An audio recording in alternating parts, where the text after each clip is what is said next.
L'état de siège dans les provinces de l'Ituri et du Nord Kivu entre en vigueur à dater de ce jeudi 6 mai. L'armée et la police remplacent les autorités civiles. Le chef de l'État espère en la mobilisation tous azimuts de toutes les couches sociales. Et de leur côté, les évêques catholiques ont apporté leur soutien aux institutions de la République dans la recherche de la pacification de l'Est du pays. La SENCO a salué l'état de siège décrété par le chef de l'État. Et à Béni, malgré la levée du sit-in des écoliers devant la mairie et la fin des mouvements de protestation contre la présence de la MONUSCO, les activités scolaires n'ont repris que timidement. Très ravi de vous retrouver pour cette édition du journal. Le chef de l'État a enfin proclamé l'état de siège dans les provinces de l'Ituri et du Nord Kivu. Cette ultime mesure est censée mettre fin à l'insécurité sans cesse grandissante dans cette partie du pays. À partir de ce jeudi, les autorités civiles seront remplacées par des militaires et des policiers, alors que l'action des juridictions civiles sera substituée par celle des juridictions militaires. Mes chers compatriotes, au moment où je m'exprime face à vous, j'ai à l'esprit mes engagements solennels pris lors de la course à la magistrature suprême et que j'ai réitérés lors de mon investiture. L'un de ces engagements fermes était de déployer toute mon énergie et de faire tout ce qui est en mon pouvoir pour mener une lutte acharnée contre l'insécurité qui sévit à l'est du pays jusqu'à l'éradication complète des forces négatives qui y ont élu domicile ou en ont fait leur base arrière. Pour cela, je salue la bravoure de nos vaillantes forces armées qui se battent jour et nuit pour nous assurer l'intégrité de notre territoire national et protéger nos populations contre les attaques de ces forces négatives. En outre, je réaffirme ce jour, en ma qualité de chef de l'État, garant de la nation et commandant suprême des forces armées, ma décision que j'annonçais il y a quelques jours d'aborder de la manière la plus efficace qui soit ce problème de terrorisme, de violence, bref, d'insécurité à l'est du pays. Je m'engage dans cette lutte avec la détermination de trouver une solution définitive à l'inacceptable situation de l'Est. Attentif et sensible à ce que réclame mon peuple, j'entends le cri de détresse de notre population en général et je ressens en particulier les douleurs qu'éprouvent nos mères, nos sœurs et nos filles dans ces provinces ravagées par la barbarie. Prenant la mesure de la situation et usant des prérogatives constitutionnelles me conférées par les articles 69, 85, 144 et 145 de la Constitution, et après concertation avec le Premier ministre et les présidents des deux chambres du Parlement national, Conseil supérieur de la défense entendu, j'ai décidé de proclamer l'état de siège sur toute l'étendue des provinces de l'Ituri et du Nord Kivu.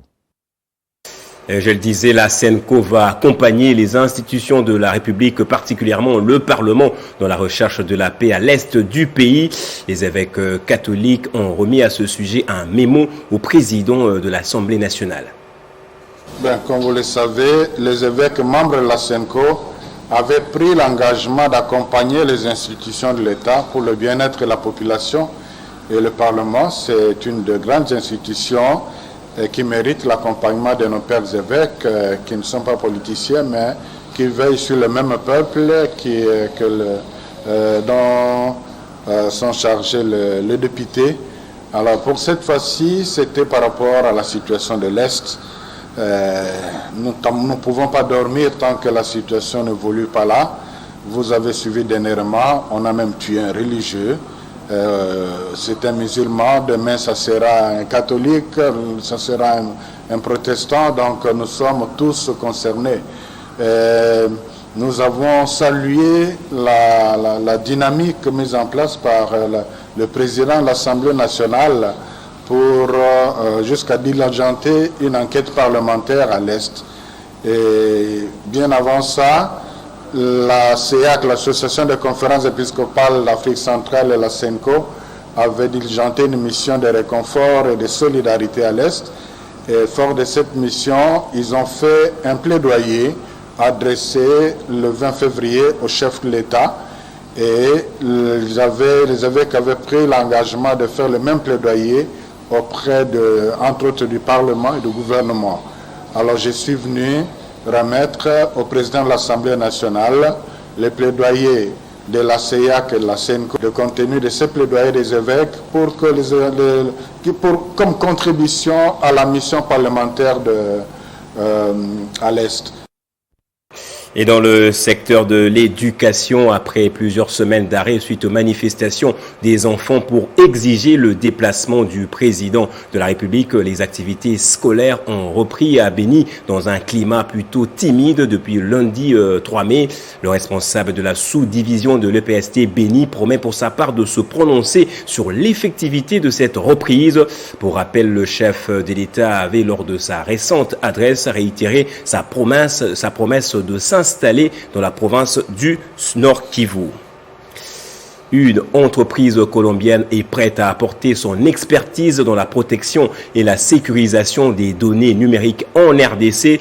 La CCBK va aider le gouvernement à assurer la confidentialité des documents relatifs à la sécurité nationale. Une délégation de cette entreprise a rencontré le ministre de l'Intérieur, Daniel Asselo. Nous sommes de l'entreprise Thomas Gregg & Sons. Nous sommes une grande entreprise multinationale liée à l'émission des documents sécurisés. Nous sommes arrivés pour faire les investissements. Nous sommes en 14 pays et nous souhaitons rester ici au Congo pour aider les pays à tous les besoins. Nous sommes une entreprise connue dans le monde pour aider les pays à grandir. Son Excellence, c'est très attentif. Il a dit que les pays, il y a beaucoup de choses à faire et qu'il attend une bonne proposition et les bonnes solutions technologiques pour aider les pays à grandir. Je remercie le ministère et je remercie la République démocratique du Congo pour bien accueillir les gens, les investisseurs. Nous sommes très contents. Nous sommes basés à la Colombie. Non, nous sommes une grande multinationale. Nous avons usines aux États-Unis, ce sont 4 usines là-bas. Nous avons une usine au Pérou, nous avons une usine au Brésil, nous avons une usine à Inde, nous avons à Chine, nous avons aussi à Mexico. En Afrique, nous sommes à République de Guinée, Conakry et à Côte d'Ivoire. Non, et notre entreprise est dans les marchés, ça s'est fait plus de 60 ans. Le ministre de l'Aménagement du territoire, Guy Loando, a visité en ce début de semaine tous les services sous sa tutelle en vue de s'acquérir des conditions de travail du personnel administratif. Des détails dans ce reportage de Christopher Ochokoum. Pas de temps à perdre pour Guy Loando, qui est déterminé à améliorer la gouvernance du secteur d'aménagement du territoire, tel que le souhaite le président de la République lui-même. Le ministre d'État en charge de l'aménagement du territoire a effectué une ronde d'inspection des services de son ministère ce lundi. Partie du secrétariat général aux agences du ministère dans l'Observatoire national de l'aménagement du territoire, l'agence de l'aménagement du territoire qui est une cellule d'appui technique et l'agence nationale de création et rénovation des villes. Une ronde qui a permis à Guy Loando Mboyo d'avoir des échanges approfondis avec le personnel administratif qui lui a exposé les problèmes rencontrés au quotidien tels que les mauvaises conditions de travail ainsi que le non-paiement de leur salaire qui mettent à mal leur rendement. Guy Loando Mboyo a évoqué avec les administratifs la vision de l'union sacrée portée par le président de la République Félix Tshisekedi en les appelant à s'en approprier. Pour le secrétaire général Jean-Pierre Condé, l'énergie que dégage le nouveau ministre de tutelle et la nature des échanges qu'il a eus avec les personnels témoignent d'un vent de changement à venir dans ce secteur. En tout cas, par rapport à la manière dont il a posé des questions et sa manière d'échanger avec les agents, nous espérons que l'aménagement du territoire, avec notre concours, pourra aller de l'avant. Ici, on croit dur comme fer que l'arrivée du nouveau ministre pourra corriger les inégalités dans l'espace physique de la RDC. Et retour sur la célébration de la journée mondiale de la presse d'hier lundi 3 mai à l'Institut facultaire des sciences de l'information et de la communication. Une conférence débat a été organisée sous le thème « Information comme bien public ». Politiques, scientifiques et juristes ont échangé sur les problèmes que rencontrent les journalistes congolais. Reportage de Christian Kalonge.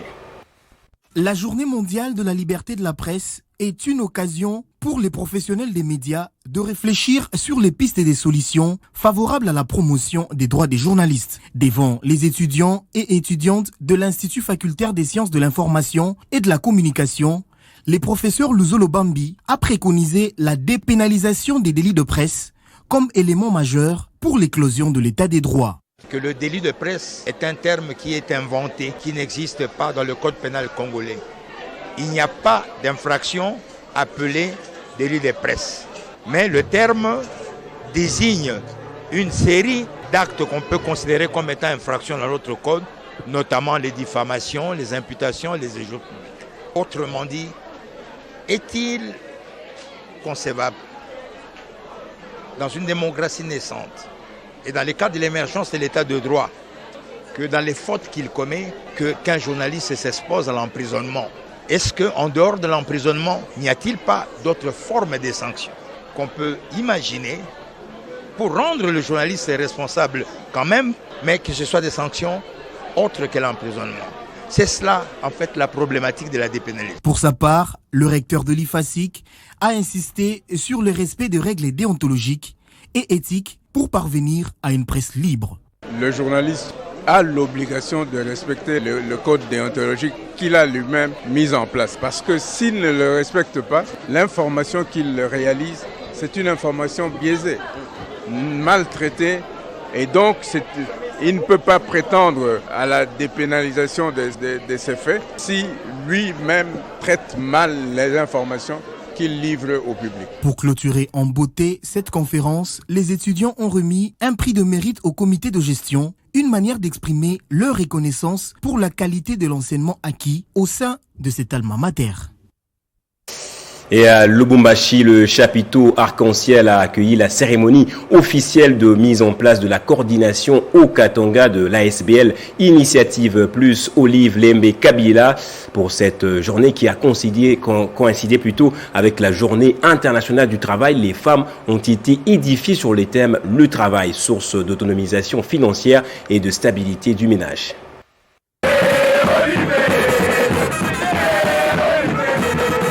La voilà qui arrive au chapiteau Arc-en-Ciel, lieu choisi par l'ASBL Initiative Plus OLK pour la mise en place du comité au Katanga. Nous sommes à Lubumbashi. Un programme bien meublé par le partage des expériences et des interventions des éminents docteurs qui ont loué le travail de la femme en insistant sur son bien-être dans le cadre de la santé maternelle. Un 1er mai spécial où Chimène Mercedes a été installée officiellement coordonnatrice provinciale de l'ASBL de l'épouse de Joseph Kabila par le coordonnateur national Nelson Ndole. La présidente Olive Lembe Kabila vient ensuite remettre les attributs du pouvoir avant de lui prodiguer quelques conseils. Prenant la parole, Marie-Olive Lembe Kabila a plaidé pour la sécurité des petits producteurs. Kintu kimoya tunabaomba ba autorité batusaidie na kualeje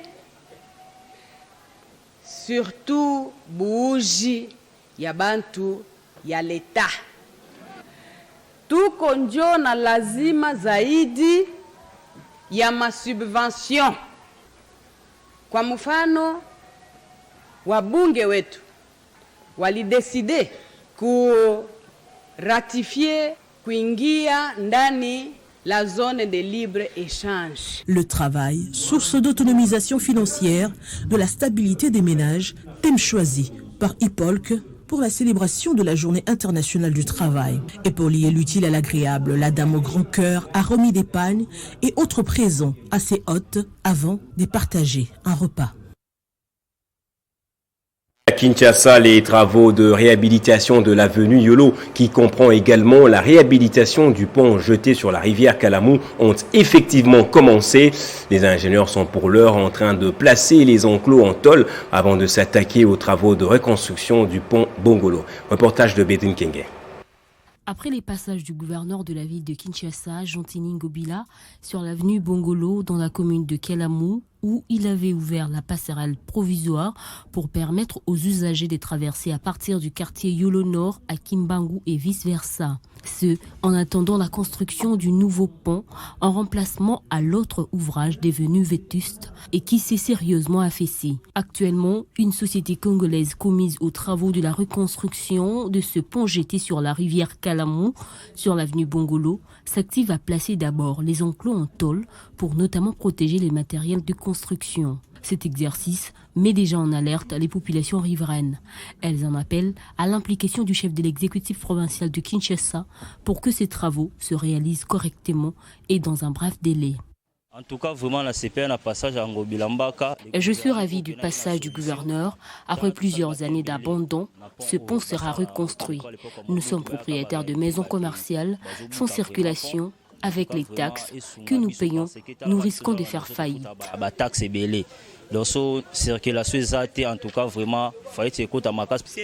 Les soucis est que cette passerelle soit réhabilitée parce que c'est une voie principale de ce coin. Son initiative est à saluer. Le délabrement de ce pont est à la base d'inondations dans plusieurs quartiers de la commune de Kalamu. L'avenue Yolo, qui prend sa source à Limete pour se terminer dans la commune de Kalamu en passant justement sur la passerelle Bongolo et du ressort du gouvernement central. Elle relie l'est et l'ouest de la capitale. Sa réhabilitation permettra de désengorger l'avenue Victoire, trop sollicitée. Ouvrons la page sportive à présent, éliminatoire de la Coupe du Monde Qatar 2022 zone Afrique. La Confédération africaine de football a publié hier la liste des stades qui répondent aux normes. En RDC, seul le stade tout-puissant Mazembe est repris avec comme conséquence la délocalisation des matchs des Léopards vers Lubumbashi. Les stades des Martyrs de Kinshasa ne figureront pas parmi les enceintes retenues. Malgré plusieurs avertissements de la CAF sur la fermeture du stade de Martyrs, rien n'a été fait pour réhabiliter cet omnisport, alors qu'au mois de septembre 2020, le gouvernement avait accepté de décaisser les fonds pour le parachèvement des travaux de modernisation du stade des Martyrs de la Pentecôte. Parmi les 56 pays membres de la Confédération africaine de football, 21 ont été recalés et ne comptent pas le moindre stade qui répondent aux normes sur leur territoire. La RDC est sauvée de justesse par le stade des tout-puissants Mazembe qui figure sur la liste de la CAF publiée hier, d'où les Léopards vont disputer leurs 2 premières journées des éliminatoires de la Coupe du Monde 2022 à Lubumbashi. Logés dans le groupe J, les Fauves congolais vont débuter leur campagne face aux Taifa Stars de la Tanzanie entre les 5 et 8 juin avec un nouveau sélectionneur qui sera connu, sauf imprévu, cette semaine. Si la RDC a la chance de jouer ses 2 premiers matchs à domicile, le Sénégal, le Mali, le Burkina Faso, le Burundi, la Gambie, la RCA, le Tchad, le Niger et la Sierra Leone sont contraints de trouver une solution pour jouer leurs matchs à domicile dans d'autres pays. Et pour terminer, cette fois, ils étaient au total 300 jeunes à avoir pris part aux activités du Clinique Real de Madrid. La cérémonie de remise des certificats de participation a eu lieu en présence de plusieurs invités, notamment l'ambassadeur d'Espagne en RDC qui s'est dit satisfait du travail abattu par Grow Africa. Une belle expérience pour les jeunes Congolais. Arlette Boutella. Ils étaient 6000 garçons et filles à prendre part à la clinique Real au centre Kourarapova. Voici les retenues de cette première édition. À la fin de la formation de 21 jours, 300. Sur les 300, 5 bénéficieront de la bourse Excellencia Jeune Talent de la première dame, Denise Nekero. Je sais que ça n'a pas été facile et je pense qu'ils peuvent être très contents et très orgueilleux des résultats. On a trouvé de bons joueurs, garçons et filles. J'espère que quelques-uns d'entre eux auront un bon futur sportif. La satisfaction, c'est aussi le sentiment exprimé par les parents qui ont été présents dans toutes les étapes afin d'accompagner leurs enfants. J'ai commencé au début et on a évolué. C'était, je crois, 6 000, au-delà de 6 000. On a retenu 300 et parmi les 300, mon fils est là. Jusqu'à ce jour, félicitations à toute l'organisation. un jeu là, que peut-être baza pour ça mbongo et tout. Mais tant qu'on a accompagné moi du début à la fin, partout na bande ko accompagner na monique eza vraiment chose sérieuse. L'épilogue de cette première expérience ouvre désormais une autre porte dont l'annonce est attendue d'ici le 10 mai. Il est maintenant question de nous réunir par rapport à ceux que nous avons reçus des coachs pour voir maintenant faire une délibération finale. Et surtout, on doit faire une séance d'évaluation avec tous les partenaires. Et sur base de ça, on a promis aux enfants dans 10 jours, on reviendra vers eux pour une communication importante. Il est à noter que la particularité de la clinique Real Madrid en RDC, pour la première fois l'occasion aux filles d'y accéder, une première dans l'histoire à travers le monde. Place au rappel des titres à présent. L'état de siège dans les provinces de l'Ituri et du Nord Kivu entre en vigueur à dater de ce jeudi 6 mai. L'armée et la police remplacent les autorités civiles. Le chef de l'État espère en la mobilisation tous azimuts de toutes les couches sociales. Et de leur côté, les évêques catholiques ont apporté leur soutien aux institutions de la République dans la recherche de la pacification de l'Est du pays. La SENCO a salué l'état de siège décrété par le chef de l'État. Et à Béni, malgré la levée du sit-in des écoliers devant la mairie et la fin des mouvements de protestation contre la présence de la MONUSCO, les activités scolaires n'ont repris que timidement. Restez avec nous, la suite de l'actualité se poursuit avec la revue de presse.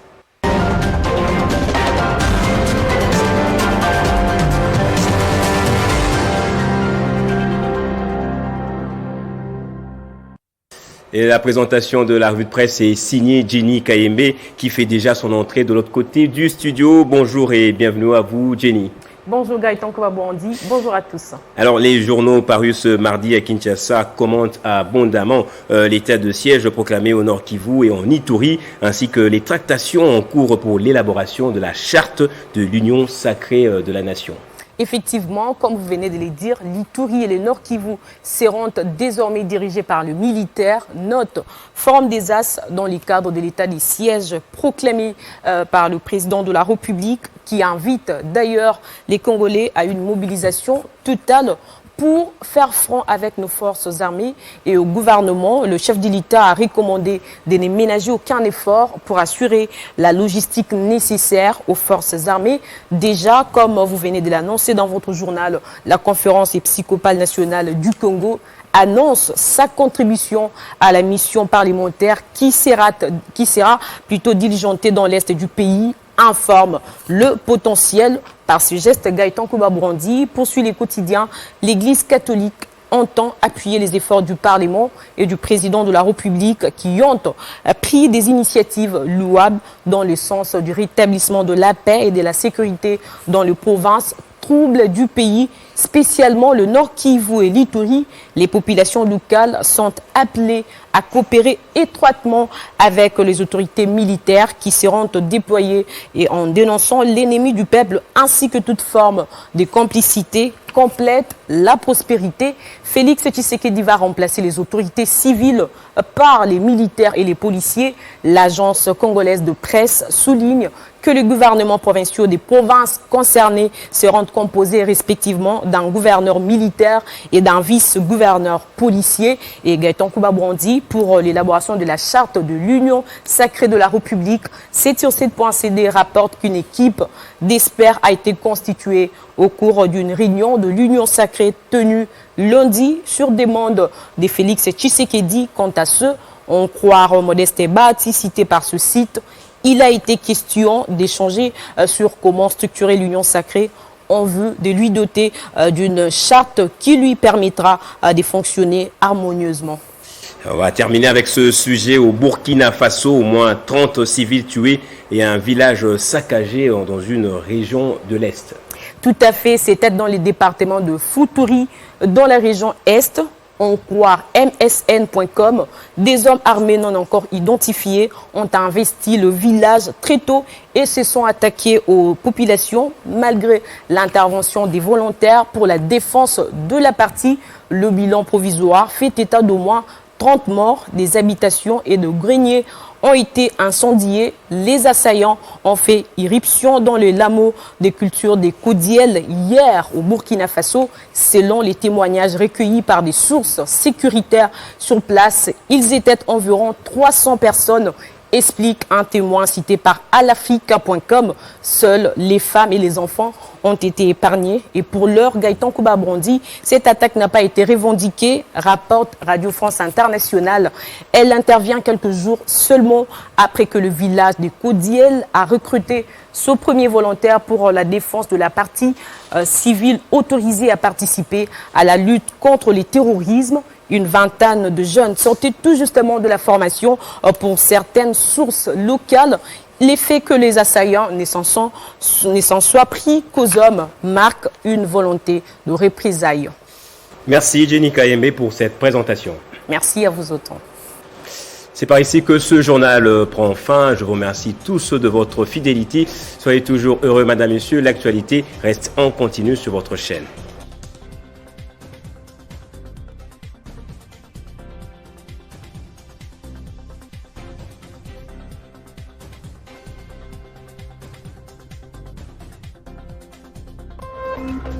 Téléchargez les infos Télé 50 sur www.télé50.cd.